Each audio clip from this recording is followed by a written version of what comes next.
प्राय टाइम रे आपण मानको घरे चिकेन पकोड़ा बनेकी खाउथिबे सेतिपई गोटे यूनिक टेस्ट आज आपण मानको पई केएफसी स्टाइल रे चिकेन पॉपकॉर्न रे रेसिपी नै के आछि। एटा ऊपर क्रिस्पी और भितर बहुत ही सॉफ्ट और जुसी रहइबो खाइबा पई।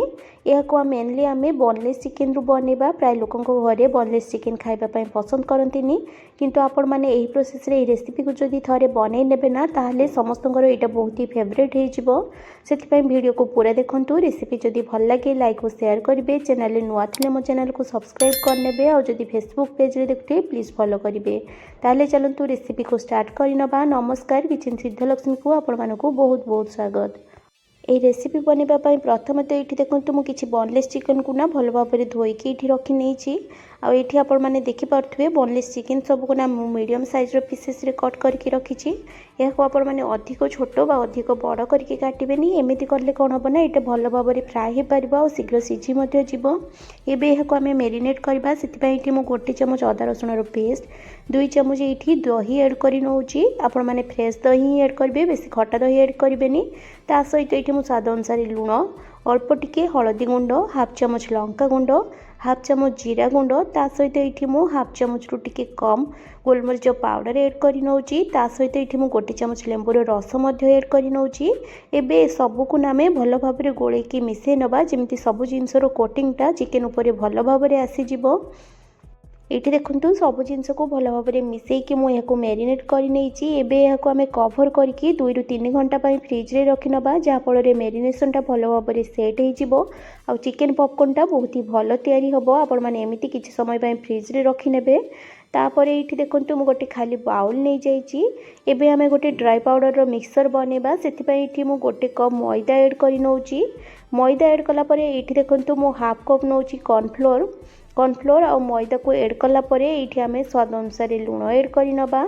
ता सहित ये मु हाफ चमच Kashmiri red chilli powder add कर नौची और अल्प टिके जस्ट हलदी गुंड एड कर नौची। ता सहित टिके ब्लैक पेपर पाउडर और ये देखो मु हाफ चमच ऑर्गेनो एड कर नौची, जहाँफल चिकेन पॉपकॉर्न टेस्टा बहुत ही भल आसीबो।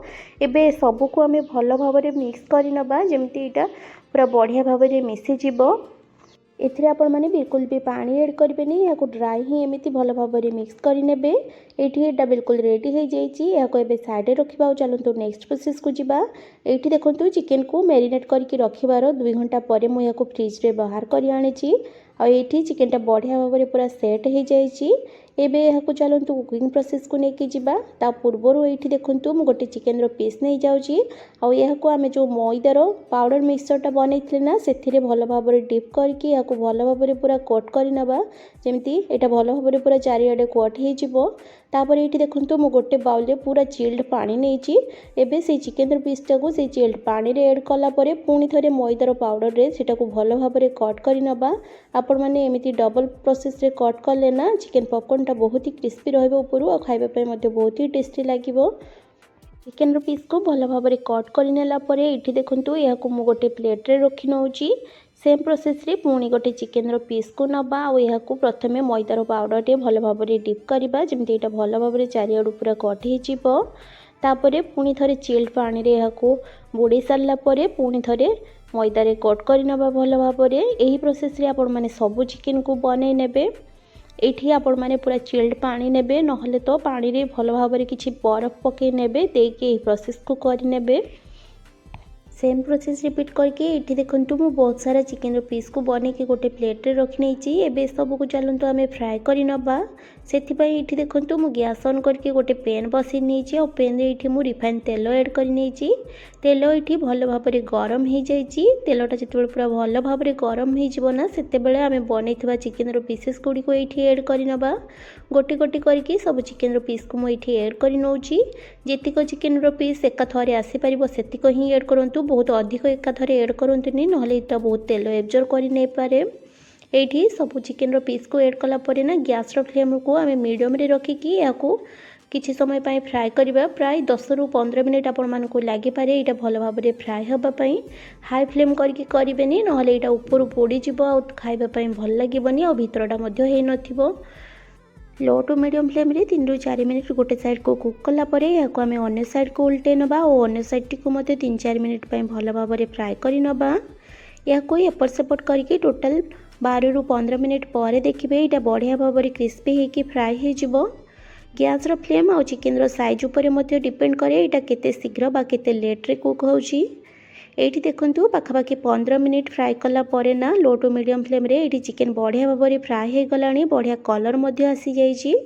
याठू अधिक आमको फ्राए करबा दरकार नहीं। यही स्टेज रे ना या गोटे स्ट्रेनर साहाय्य मु बाहर करनेबी।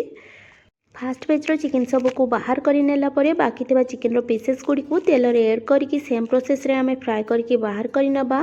आ एठी आपण माने देखि पारथुबे चिकेन रो पॉपकॉर्न सब केते डिलीशियस देखा जाउची आ एटा केते परफेक्टली तयारी मध्ये हेची। एबे गरमा गरम चिकेन पॉपकॉर्न को गोटे सर्विंग प्लेट रे सर्व करि नबा। एठी देखंतु चिकेन पॉपकॉर्न को मु ग्रीन चटनी टमाटो सॉस आउ कंचा प्याज सहित सर्व करची। आपण माने निज मन पसंद रो जेकोसी चटनी बा सॉस सहित एहाकु सर्व करि पारिबे। एटा देखिबा पई जितिक परफेक्ट लागुची ना खाइबा पई मध्ये सेतिक टेस्टी थिला। आपण माने हेल्दी वे रे कम पैसा रे घरे एमिति थरे बनै कि देखंतु बाहर को आउ खाइबा पई जेबा पई बिल्कुल पसंद करिबेनी। सेति पई आपण माने ए रेसिपी को निश्चय थरे ट्राई करिबे। आउ केमिति लागिला मते कमेंट सेक्शन रे निजर मतामत जणेबा पई जमा भी भूलिबेनी। माँ लक्ष्मी समस्तंकर मंगल करंतु एही कामना सहित आज पई रोची पुणी आसीबे आउ एक नुवा रेसिपी नेकी। सेतेबेले पर्यंत स्टे सेफ स्टे हेल्दी। जय माँ लक्ष्मी।